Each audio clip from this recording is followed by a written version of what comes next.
Good morning! Tayo ay magluluto ng sapsoy. Yan ang mga sangkap. Diyan, sibuyas bawang, simpleng sapsoy lang po ang ating lulutuin. Alam mo nang dahil dyan sa reels, nalalaman nila ang aking ulam.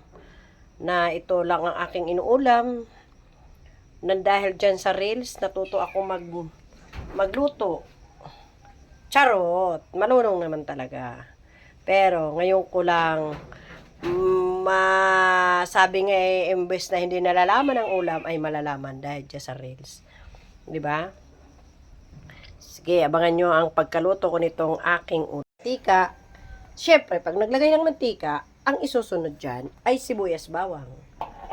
Alangan naman gulay, 'di ba? Yan lang. Ganyan na kasimple. Gisa-gisahon mo ng konti. At yan ay mag-brown-brown. Sabi nga.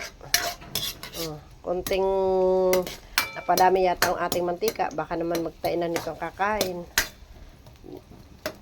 At ang hirap mag-reels. Alam mo kung bakit. Wala naman tayong mga stand. Imbes na wala nang ginagawa, ang isang kamay, nandahil dyan sa reels, ayan. Nagpapakatanga lang. Diba? Grabe na nalalaman ngayon ng mga tao.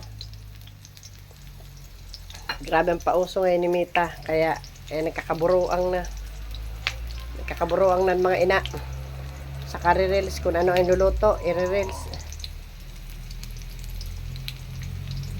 Ulat-ulaton mo ano mag-brown. Sabi nga.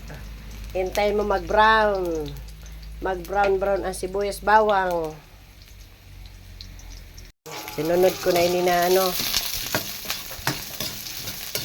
nakikiam. Yan ang bangot ko lang sa sapsoy. Dahil wala tayong mga pang atay-atay na yan. Dahil nagtitipid baga. Para man mga nanay, kailangan magtipid. Grabe ng gastusin. Kaya pasensya na dyan ang mga nagluluto kay sapsoy na kumpleto ka mo. Pagtsagaan niyo yun ang luto ko. Tayan, yun ay ang pinakamasiram sa mo ng mga pobre. Sapsoy. Sapsoy ang sahog ay kikiam.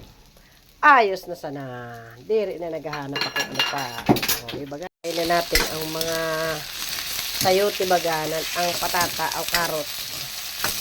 Sala pa kay story Yan, bagyo din. Grabe nakakaaraman niya sa mga ina. Imbes mapadala ang pagluto, may pa-video-video pa. Ayan na, luto ng ating sapsoy. Pwede nang haon yan.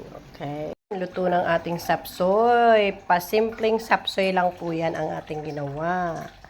Ayan, dalawang yan. Isang tanghalian, isang gabihan. Isang beses lang po kami nagluluto. Kasi po, hindi po kami mayaman. Kami po ay nagtitipid lang. Yan po ang discarding nanay. Isang beses lang po kayo magluto. Ayan na.